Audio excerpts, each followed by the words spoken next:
Uma pesquisa inédita revela a capacidade das polícias brasileiras de resolverem crimes e inquéritos policiais e de encaminharem para as justiças casos de roubos, furtos, violência doméstica, homicídios e outros crimes. Segurança pública é assunto de cidadania e é sobre isso que eu converso agora com o presidente da Associação de Delegados de Polícia do Brasil, a ADEPOL, Rodolfo Laterza. Senhor Rodolfo, muito obrigado pela sua presença aqui no Cidadania. Seja bem-vindo ao nosso programa. Muito obrigado, agradeço imensamente a oportunidade, uma honra estar aqui. Então, vamos contextualizar essa pesquisa, né? Essa pesquisa inédita é a segunda edição de uma pesquisa que a ADEPOL realiza justamente com todas as polícias brasileiras para tratarem dessa questão, né? Analisarem a capacidade de resolutividade das polícias brasileiras, né? Por que a ADEPOL realizou essa pesquisa? Quem mais, né? Que outras entidades estão envolvidas? Quais as polícias? A gente está falando de Polícia Civil, Polícia Federal, Polícia Militar. Contextualiza para a gente, por favor, essa pesquisa. O trabalho, ele se originou num debate na Comissão de Segurança Pública e Combate ao Crime Organizado, a Comissão de Combate ao Crime Organizado e Segurança Pública, em 2021. Era então presidida pelo deputado federal Emanuel Peru Neto. E o foco era justamente termos uma métrica objetiva de quais são os reais índices de resolutividade de inquéritos, e o inquérito é o procedimento que cuida da investigação no Brasil, em relação a qual é a métrica real, qual é a proporção real, tendo em vista que saía muito na imprensa índices que não tinha fonte. Uns diziam que era 2%, outros diziam que era 8%, e eu propus. Vamos fazer, então, uma pesquisa de caráter objetivo, utilizando uma métrica validada em todo o mundo, que é a proporção de instauração de procedimentos naquele ano de referência e de conclusão no mesmo ano. E, consequentemente, vamos ver se é 8% mesmo. E, para minha surpresa, na primeira pesquisa que nós fizemos, que a ADEPOL do Brasil fez um compilado dos dados que foram fornecidos pelas polícias civis e pela Polícia Federal, porque engloba a resolutividade de inquérito, e o inquérito policial para crimes comuns, a responsabilidade pela nossa Constituição Federal e pelo Código de Processo Penal é das polícias civis e da Polícia Federal, foi surpreendentemente elevado, acima de 60%, se formos considerar os crimes como homicídio e violência doméstica, desmistificando, portanto, uma narrativa. Porque se há deficiência de eficácia das polícias, vamos atacar aonde? Até para termos justamente um recorte para formular uma política pública mais eficiente.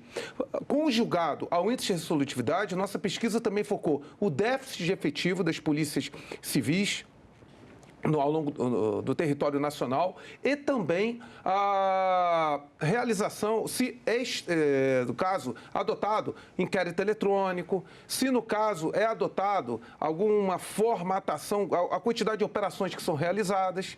Então, isso foi muito importante, porque desfaz narrativas, temos um trabalho de caráter técnico, objetivo, validado pela Comissão de Segurança Pública e Combate ao Crime Organizado e que poderá ser instrumentalizado por governos, pela sociedade civil, por institutos, para analisar qual é a realidade das polícias civis e da Polícia Federal no Brasil e quais são os maiores desafios. Lembrando que é válido dizer que a eficácia das polícias, porque muitas das apurações das polícias civis e da Polícia Federal, elas se originam através de diligências feitas através do policiamento ostensivo da Polícia Militar, por exemplo. Então, é importante destacar que é um trabalho integrado. Então, é muito interessante porque invalida certas percepções e narrativas que se solidificaram no imaginário coletivo. Essa pesquisa, ela traz esse foco na questão da investigação, dos crimes, da conclusão dos inquéritos e do encaminhamento desses inquéritos à justiça. Agora, a gente tem no Brasil, né, um sistema de segurança pública com polícias diferentes. Nós temos a Polícia Militar, a Polícia Civil, a Polícia Federal, Polícia Rodoviária Federal, Polícia Penal. E dentro desse conjunto, qual é o papel específico, né? Qual o papel da Polícia Civil? Como é que funciona dentro desse sistema de segurança pública o papel de cada uma dessas polícias e o que a pesquisa tem como foco dentro dessas diferentes forças da segurança pública brasileira? De acordo com a nossa ordem constitucional, estabelecida no artigo 144, nós temos a Polícia Federal, que cuida da apuração das infrações penais cujos bens jurídicos sejam relacionados à União e que a União tem interesse ou delitos, né, que exijam repressão uniforme e repercussão interestadual ou transfronteiriça, e também que cuida, né, do policiamento de fronteiras e aeroportuário.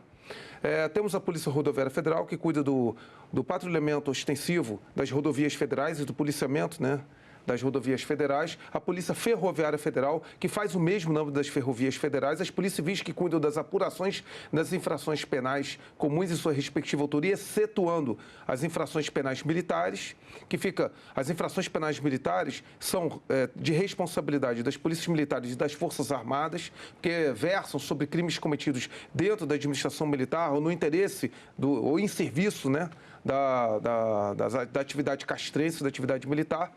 Temos a Polícia Penal, que cuida, né, da custódia de apenados, de presos no sistema prisional, e as guardas municipais que cuidam de bens, serviços e instalações dos municípios. Essa é a nossa égide constitucional. Temos também, né, assim também é categorizado a guarda portuária, a guarda portuária e os agentes de trânsito, cada qual cuidando das suas esferas, né, de fiscalização e policiamento dos aeroportos, ainda com limitações específicas no aspecto legal, e também, né, os agentes de trânsito em relação ao aspecto da fiscalização de trânsito exercendo o poder de polícia. O foco do trabalho é a investigação através do inquérito policial para as polícias civis, né, em relação aos crimes comuns, e para a Polícia Federal em relação aos crimes de jurisdição federal, ou seja, que atingem bens e interesses da União.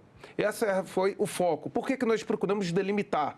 Justamente porque acabaríamos invadindo uma esfera de análise de outras polícias. Sim. E a DEPOL do Brasil, ela cuida, né, da questão das polícias civis e também vou vir diretamente da Polícia Federal, porque ela é, né, uma associação de delegados de polícia. Por isso que foi esse o nosso foco. Um aspecto que é bem interessante, bem relevante dessa pesquisa, que os dados, eles se referem a tipos diferentes de crimes. Eu citei aqui no começo da entrevista furtos e roubos, né, que são crimes contra o patrimônio, violência doméstica, homicídios, enfim, e outros crimes. E a pesquisa mostra que, no caso dos homicídios, há uma taxa mais baixa de resolutividade. Já nos casos de violência doméstica, que inclusive nesse mês de agosto, né, lembrando que nós estamos gravando essa entrevista em agosto de 2025, nos casos de violência doméstica, eu falo de agosto de 2025, porque nós temos o Agosto Lilás, que justamente prega uma campanha contra a violência contra a mulher, que na violência doméstica é uma grande vítima desse tipo de crime. Mas o índice de resolutividade de violência doméstica é bastante elevado. O que vocês têm de dados? Por que, por exemplo, no caso dos homicídios, são crimes mais complexos? Qual é o porquê dessas diferenças nos diferentes tipos de crime quanto à resolução dos inquéritos? Bom, é importante destacar que o índice médio de resolutividade de inquéritos relacionados a homicídios no Brasil se situa em torno de 60%. E, levando em comparação com outros países, de acordo com a nossa pesquisa, mesmo com o sucateamento das polícias, com o déficit de efetivo, nós temos polícias civis com um déficit de efetivo de quase 60% dos quadros. Isso está na pesquisa. Ainda assim, o nosso índice se equipara, no caso, ao dos Estados Unidos. A média nacional de elucidação dos homicídios nos Estados Unidos é 58%, de acordo com fontes abertas, oficialmente documentadas pelos Estados Unidos.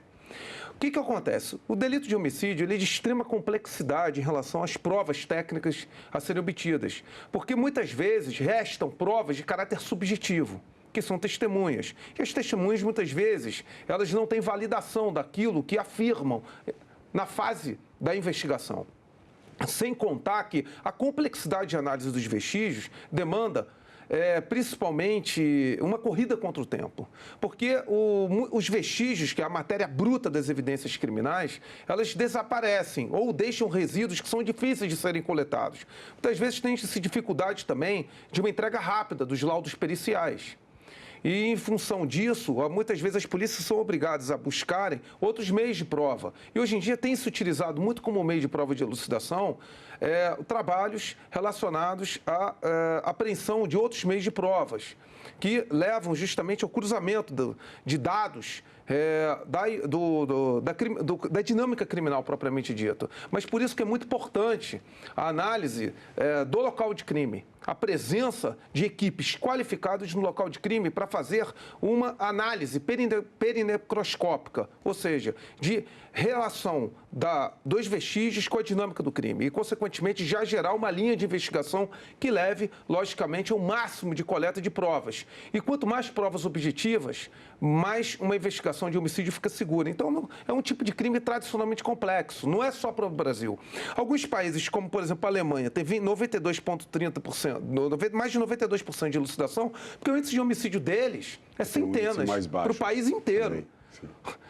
No Brasil, nós temos mais de 40 mil homicídios anualmente. Então, o nosso índice, com níveis proporcionais, diante, no aspecto demográfico, diante do fato de termos uma sociedade extremamente desigual, temos um país que tem o 89º IDH do planeta, Índice de Desenvolvimento Humano do planeta, as mazelas estruturais da sociedade brasileira, fazemos até muito, considerando também os problemas de descontinuidade de políticas de segurança pública que cada governo implementa e o sucateamento das polícias. Esse é um ponto interessante porque a pesquisa traz, de fato, esses dados sobre a falta de efetivo policial. Perfeito. A quantidade de vagas, né, de cargos em aberto não preenchidos nos diferentes estados. E, bom, esse é um dos pontos que a gente precisa tratar aqui, mas eu gostaria, antes de tratar de uma outra questão, Rodolfo,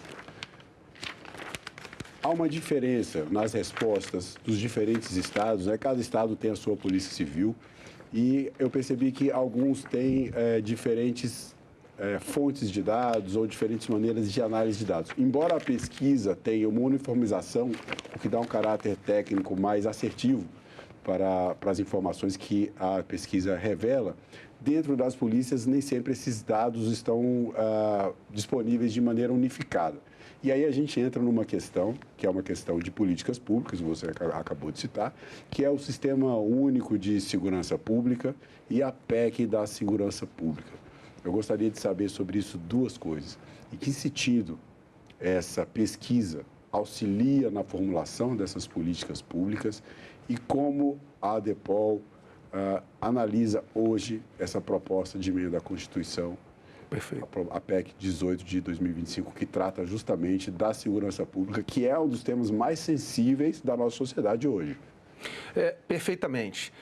Primeiramente, só relacionando a questão do critério da pesquisa, claro, ela levou em consideração uma análise de métrica adotada no mundo todo. Proporção de procedimento instaurado num determinado ano e concluído. Embora cada polícia tenha remetido seus dados, alegando, né, suas medianas, etc., sim, a resposta objetiva final foi dentro dessa métrica. Até porque, caso contrário, realmente criaria inconsistência dentro de uma equanimidade de critério. Isso criaria distorções, sem dúvida alguma. Então, só por analisar que a compilação ela teve bastante esse cuidado. Em relação à PEC 18, a PEC 2025, 18 de 2025, está sendo instalada a Comissão Especial na Câmara de Deputados, preciso deixar claro que ela não resolve o problema da segurança pública. Ela é mal redigida, ela tem inconsistências graves, que leva, primeiro, a sobreposição de atribuições, a conflitos interpretativos que vão levar a um problema de sistematização da segurança pública. Eu vou explicar quais. Primeiramente, asfixia a Polícia Federal. A Polícia Federal é uma polícia de excelência em termos de complexidade e especialização, principalmente para investigação de bens gerados relacionados à União e de repercussão uniforme no caso de federalização. E a federalização tem um critério constitucional. Ela basicamente coloca como caráter exclusivo para a Polícia Federal o enfrentamento a organizações criminosas, milícias privadas e meio ambiente, tirando as apurações da Polícia Civil e, por via indireta, também até de outros órgãos. Isso é inaceitável, porque vai sobrecarregar a Polícia Federal. Porque, por exemplo, qualquer tiroteio hoje nas grandes capitais são relacionados a facções criminosas. Então, esse inquérito e pior ainda, o processo judicial em tramitação no Tribunal de Justiça vai ser remetido para a Justiça Federal. Olha o custo disso. Então, centenas de milhares de inquéritos, da noite para o dia, vão ser remetidos para a Polícia Federal e talvez centenas de milhares de inquéritos vão abarrotar a Justiça Federal. Não se analisou isso. O Brasil tem 88 facções criminosas.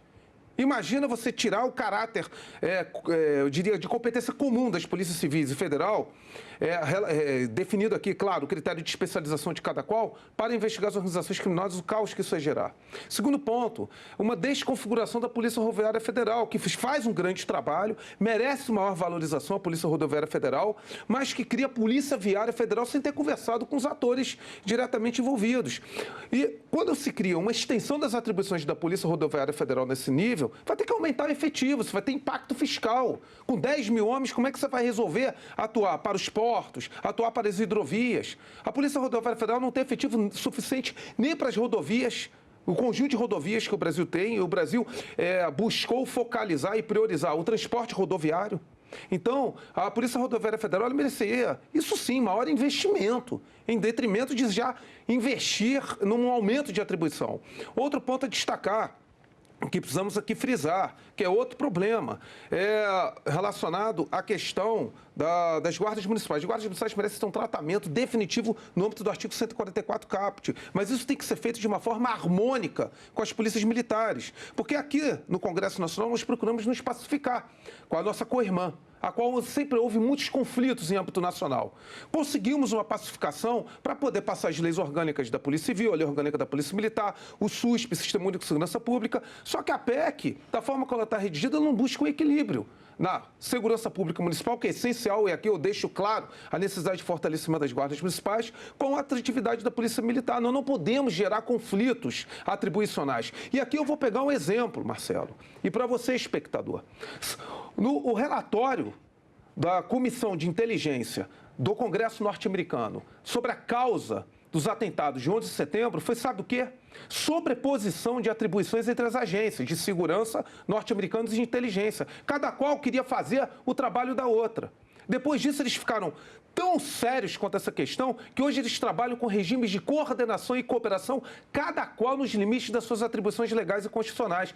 Então, os Estados Unidos adotou essa doutrina. Vou pegar como analista de segurança Israel. Israel, na invasão das facções palestinas em 7 de outubro, uma das causas foi uma má avaliação das forças de segurança e de inteligência, porque cada qual fazia de um jeito. A AMAN fazia de um jeito, o Mossad fazia de um jeito e o Shin Bet fazia de um jeito. Nós vamos reproduzir isso aqui para o Brasil? Então a PEC ela não cuida nem adequadamente de um regime de cooperação sistêmica entre as forças de segurança, que é o que é necessário. Só que nós não fomos ouvidos. Nenhuma entidade representativa da segurança pública foi ouvida no anteprojeto que levou essa PEC. Nem sequer a Frente Parlamentar de Segurança Pública foi ouvida. A Comissão de Segurança Pública do Senado não foi ouvida. Consequentemente, a PEC tem muitos problemas, que ela precisa de uma correção. Ela tem problema até de juridicidade, de técnica legislativa. E hoje, durante a tramitação dessa proposta de emenda à Constituição, como é que está a participação das polícias, das forças de segurança, dos atores que estão diretamente envolvidos na realidade fática, na realidade do dia a dia da segurança pública? Bom, nós temos conversado muito com os deputados têm atendido os nossos clamores. Quero deixar claro que não é um processo, não é uma análise ideológica. Sim. A ADEPOL do Brasil, ela não se prende a discussões de polarização ideológica para um tema que exige tecnicalidade, que é a segurança pública. Que, aliás, eu peço ao espectador que entenda, a segurança pública não pode ser vinculada a conceitos ideológicos. Segurança pública necessita de um tratamento objetivo, suprapartidário, e principalmente com diferentes escopos governamentais. Foi assim que foi feito em vários países que diminuíram os índices de criminalidade. Inclusive El Salvador, que é tão analisado. El Salvador foi uma solução de continuidade de políticas públicas, eu estive lá, de diferentes governos. Independentemente daquele governo ser glorificado agora, veio de diferentes governos anteriormente. Então é importante aqui destacar que nós temos tido uma boa receptividade dos nossos argumentos de vários partidos, porque é algo que vai afetar o senhor e a senhora, cidadão e cidadã da República Federativa do Brasil. Não vai resolver e ainda vai criar mais problemas operacionais na ponta para as forças policiais. Essa pesquisa, ela traz um dado que realmente a gente deve colocar aqui em público, que é justamente esse alto índice de resolutividade que as polícias brasileiras têm, especialmente a Polícia Civil e a Polícia Federal, que cuidam do âmbito da investigação dos crimes. Por outro lado, há uma sensação de impunidade das pessoas, da sociedade, que está muito relacionada à questão de criminosos que cometem delitos, são capturados, às vezes em flagrante, são encaminhados, os inquéritos correm, né, a investigação policial elucida o crime, o criminoso é encaminhado para o sistema judiciário, vai para uma audiência ou vai para uma prisão temporária e depois volta e comete novamente os delitos. Eu queria que o senhor explicasse para as pessoas a diferença, né, o porquê dessa sensação de impunidade dentro de um ambiente em que as polícias elas têm um índice de resolutividade alto. Onde é que está o problema? Onde é que está o desafio? Né? O que está acontecendo? E aí explicar essa diferença do papel, até onde vai o papel da polícia e até onde vai o papel do Poder Judiciário em solucionar, enfim, dar o encaminhamento correto para os criminosos. Não, a pergunta é excelente. A Polícia Federal, né, tem mais de 84% de índice de resolutividade e a média nacional de solução de inquéritos das polícias civis é 72%. Só que temos que entender que o inquérito policial é uma etapa preliminar da instrução. Da instrução, ou seja, da formação da chamada persecução penal. Então, o inquérito policial ele é fundamentalmente um procedimento que forma a justa causa para preparar um processo crime. Então, é toda uma engrenagem. E, lamentavelmente, nós temos um sério problema no nosso sistema de justiça criminal, e o sistema de justiça criminal não me refiro exclusivamente ao judiciário, me refiro ao sistema qual engloba desde as polícias civis, federal, incluindo também a polícia militar, todos os órgãos de segurança pública, Ministério Público, Defensoria, Judiciário, que vamos lá, legislação extremamente contraditória. A legislação ela é punitiva em alguns aspectos, nós temos a lei de crimes hediondos, a lei da prisão temporária, e, no entanto, ela é extremamente flexível, por exemplo, no regime de execução penal, com crimes sem reincidência e que não sejam hediondos, com um sexto da pena, você já vai para a progressão de regime. Não há investimento adequado no sistema prisional, por exemplo, para nós termos um real regime de cumprimento de pena no sistema semiaberto. Então, os egressos do sistema prisional raramente têm uma devida fiscalização. E, para isso, precisaria investir bem na polícia penal. Por exemplo, o regime aberto, que são com penas até 4 anos, por exemplo, qualquer crime que você tiver, se você for condenado até 4 anos, você começa, desde que não seja caracterizado como crime hediondo, porque é inicialmente regime fechado, você já vai para o regime aberto que não funciona no Brasil. Você tem a morosidade, por causa do nosso Código de Processo Penal, que embora tenha passado por 4 reformas, nós temos um Código de Processo Penal amadurecido, em plenário da Câmara, pronto para ser votado, que já tinha sido votado no Senado, que foi o relatório do então deputado João Campos, que foi um relatório de consenso com todas as forças de segurança e do sistema de justiça criminal. Então, nós precisávamos justamente o quê? Entender que o problema da baixa eficácia de aplicação da lei penal do Brasil e da impunidade é um aspecto sistêmico, ou seja, do sistema, também relacionado à cultura, a nossa cultura de crime no Brasil, a cultura de se buscar o quê? De se buscar desconsiderar que nós temos uma cultura de violência, nós temos uma cultura de transgressão na nossa formação do cidadão deturpada em alguns aspectos e que esse caldo de cultura acaba retroalimentando uma criminalidade a qual o sistema de justiça não consegue dar conta. E aliado também a um problema relacionado a justamente a uma enorme quantidade de presos provisórios, a qual você tem dificuldade de você ter condenação, porque nós temos o judiciário também sobrecarregado. Então, é um problema de sistema e que para isso se resolve através do quê? Investimento nesse sistema, desburocratização do sistema. E nós somos favoráveis ao inquérito digital, o inquérito eletrônico está sendo implantado, mas não adianta o inquérito eletrônico ser implantado se ele não for devidamente integrado ao procedimento judicial eletrônico, ao processo judicial eletrônico. Ter uma melhor integração de todo o sistema, cada qual nos limites das suas atribuições constitucionais, sim, mas precisa cada um entender o seu papel e ter menos vaidade corporativa e maior comunicabilidade. Nós não precisamos mudar as atribuições de ninguém. Essa luta corporativa de cada qual pegar a atribuição do outro, eu já falei que isso não funcionou nos Estados Unidos, não funcionou em Israel, etc. E não funciona no Brasil. O que nós precisamos é entender um regime de cooperação de todos os órgãos do sistema, que infelizmente não ocorre. que infelizmente não ocorre porque nós temos um caráter muito personalista na condução desses órgãos. Vai de acordo com, muitas vezes, a mentalidade de quem lidera aquele órgão público. Isso não pode acontecer. Por isso que nós tínhamos que ter, nós não temos a lei da responsabilidade fiscal, nós tínhamos que ter uma lei da responsabilidade da segurança pública. Assim como nós tivemos avanço na educação no Brasil, com a lei de diretrizes básicas de educação, que gerou, mal ou bem, uma solução de continuidade de políticas públicas. Na segurança pública tinha que ser a mesma coisa. Porque a lei do SUSP, só concluindo a 13.675 de 2018, que a Depol do Brasil participou da contribuição técnica, ela é descumprida pelos próprios governos. A própria União descumpre a Lei 13.675. E ali você tem um conjunto de diretrizes e políticas públicas que, ao meu ver, se fosse cumprido pelo menos 50% do que está ali, muita coisa já teria sido resolvido.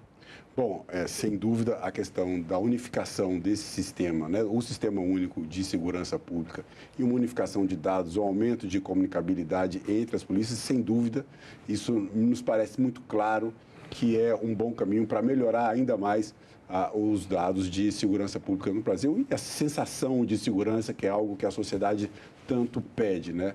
E segurança pública é assunto de cidadania. Dr. Rodolfo Latesa, para você, o que é cidadania? Cidadania não é apenas a capacidade de eleger e ser eleito. Não é a capacidade de votar e ser votado. A cidadania é um exercício de aquisição por parte do indivíduo no âmbito da sua nação, da busca de uma transformação social focada justamente no quê? No bem comum. No bem comum e principalmente no cumprimento dos objetivos da sua Constituição Federal. Então, ser cidadão não é apenas votar e ser votado, é ter a consciência crítica de que cada um é um agente de transformação social voltado para o bem comum, para o cumprimento da lei e principalmente para uma melhor justiça social que esse país tanto necessita. Bom, Rodolfo Latesa, presidente da Associação de Delegados de Polícia do Brasil, ADEPOL, muito obrigado pela sua participação em nosso programa. Muito obrigado. Eu que agradeço a oportunidade. E eu agradeço também a você que acompanha a programação da TV Senado. Assine o canal da TV Senado no YouTube, ative as notificações e acompanhe toda a produção do Poder Legislativo diretamente da fonte. Na TV Senado, democracia todo dia.